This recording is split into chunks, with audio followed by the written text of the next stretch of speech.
Diguyur hujan deras, puluhan pemukiman warga, pasar, RSUD, dan jalan protokol direndam banjir. Sedangkan penyebab banjir diduga karena sungai di tengah kota mengalami pendangkalan.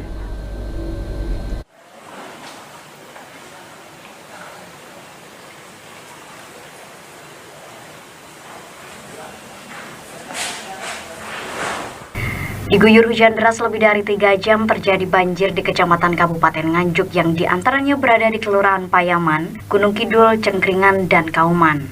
Akibat banjir ini puluhan pemukiman warga terendam serta sejumlah pertokoan yang berada di Pasar Wage Lama juga tak luput dari genangan air.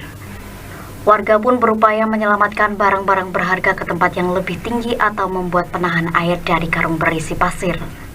Menurut warga, Panidi mengatakan setiap turun hujan lebih dari 2 jam seringkali terjadi banjir di Pasar Wage Lama dan pemukiman di sekitarnya yang diduga karena kondisi Sungai Maria yang berada di tengah kota mengalami pendangkalan. Sehingga air meluap terlebih saat mengalir di bawah jembatan salurannya terlalu sempit sehingga air tidak dapat mengalir dengan lancar.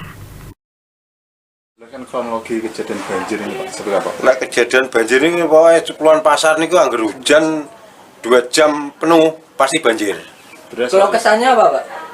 Kalau kesai ya gara-gara ini loh Mas, sing lek ngarani ya jembatan wi ngecore kendean sing sebelah sing baru itu loh.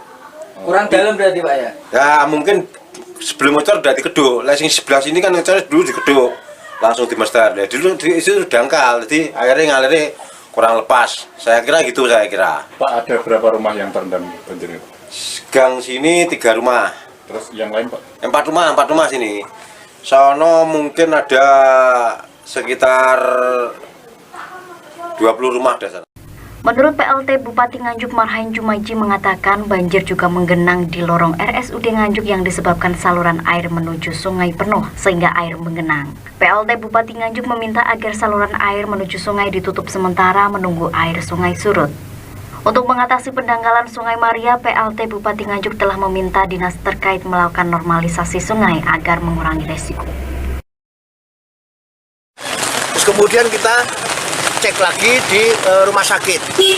Rumah sakit ini tadi juga banjir, tapi banjirnya internal.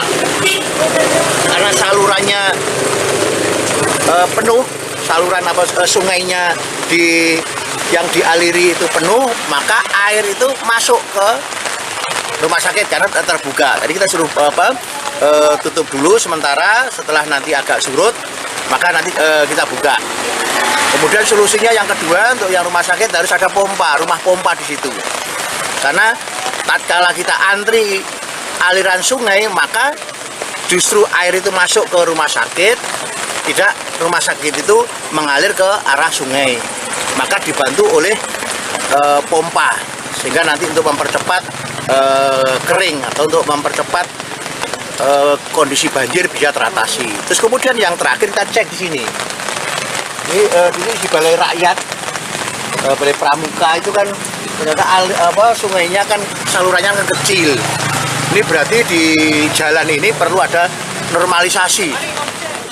Banjir juga terjadi di sejumlah jalan protokol yang ada di Kabupaten Nganjuk. Di antaranya Jalan Yosudarso, Jalan Imam Bonjol, Jalan Diponegoro, Jalan Megantoro, Jalan Dermojoyo, dan lain-lain. Sehingga hal ini cukup menyulitkan warga terlebih kendaraan yang melintas rawan mengakibatkan mesin mati.